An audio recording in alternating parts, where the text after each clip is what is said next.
Кім ұзақ өмір сүрудің құпиясын білгісі келмесін. Сол үшін газет журналдарды ақтарып, көзіміз шалған түрлі әдіс тәсілдерді түртіп алатынымыз бар. Дегенмен өмір салтыңызды, ішкен тамағыңызды, миыңыздың ішіндегі ойларды өзгертпей, нәтиже көру мүмкін емес. Сәлем достар, сіздермен бірге Қазақ клиник табиғи шөптермен емдеу орталығы. Бүгін сіздермен бірге ұзақ және сау өмір сүру үшін не істеуге болатынын талқылайтын боламыз. Ендеше видеоны соңына дейін қараңыз.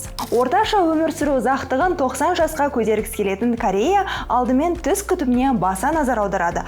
Олар тіс сау болса, ағза да сау болады деген пікірде. Сондай-ақ тістің саулығы сұлулықты да сақтаудағы басты құрал. Расымен де тістегі емделген кариес денедегі созылмалы инфекцияның ошағы, ал инфекцияның не екенін барлығымыз жақсы білеміз. Егер көп ауырып жазылуыңыз ұзаққа созылса, ең алдымен тістеріңізді емдеуден бастаңыз. Жапонияның ажалсыз мекен аталған шағын ғана Окинава аралында 100 жастан ұзақ жасаған 400-ден аса адам өмір сүріп жатыр. Мамандар бұның сырын жергілікті халықтың тамақтану мәдениетімен тікелей байланыстырады. Ас мәзірі балық, күріш, соя мен көкөністерден тұрады. Аталған рацион жүрек аурулары мен қатерлі ісіктің кейбір түрінің алдын алады. Соя сүйекті жақсартады, одан бөлек брокколи мен түрлі түсті қырыққабат жапондардың сүйікті тағамы. Әрине, көк шай жайында айтпаса болмас, себебі жапондар көк шай ішкенді жақсы көреді. Бұл шай түрі тоқ шектегі асқазандағы ісік ауруын болдырмай, қан қысымын реттейді. Бұдан шығатын қорытынды ас мәзіріңізді қайта қарап шығыңыз. Ішіне көкөністер, жемістер, теңіз өнімдерін көбірек қосыңыз.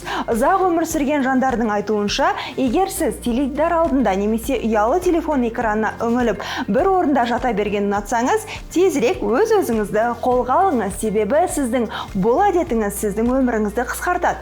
Америкалық жасы 101-дегі Виола Крусон әлі күнге дейін таңертең тұрып, мұқият ұқыпты киініп, көшеге шығады. Шіркеуге барып, азық түлігін алып, өзіне күніне 3 рет ас пісіреді. Тіпті ауласында өзі жинайды екен. Осыншама жасқа келіп, өзін жеңіл сезінудің құпиясын үнемі қозғалыста болатындығымен, дене жаттығулармен, үнемі айналысатындығымен байланыстырады. Сондықтан да таңертең тұрып, жаттығулар жасауды әдетке айналдырыңыз.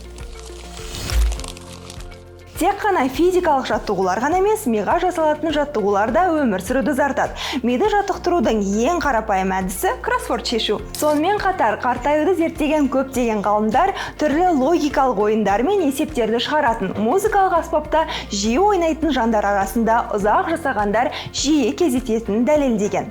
Таза ауада көбірек серуендеңіз. Өте жаттанды естілсе де, бұл шынымен де рас. Үйде жатып, қартайдым деп көңіл күйді түсіріп жатқаннан еш пайда жоқ. Далаға шығып, таза ауа жұтып, жаныңызға жағымды жандармен әңгімелесіп қыдыру демалыс беріп қана қоймай, жасыңызды да ұзартады. Тағы бір маңызды кеңес, ойыңызды ластамаңыз. Ұзақ әрі сау өмір сүрем десеңіз, негативтен аулақ болыңыз. Әрдайым жақсы көңіл күйде, позитивті болуға тырысыңыз. Өзіңіз сияқты жақсы ойда жүретін жандармен араласыңыз. Бұл видеомыз ұнаса, лайк басып, тіркеліп, достарыңызбен бөлісуді ұмытпаңыз. Инстаграм желісінен бізге тіркелсеңіз, осындай пайдалы әрі қызықты ақпараттарды күнделікті салып отырамыз. Бізбен бірге болыңыздар.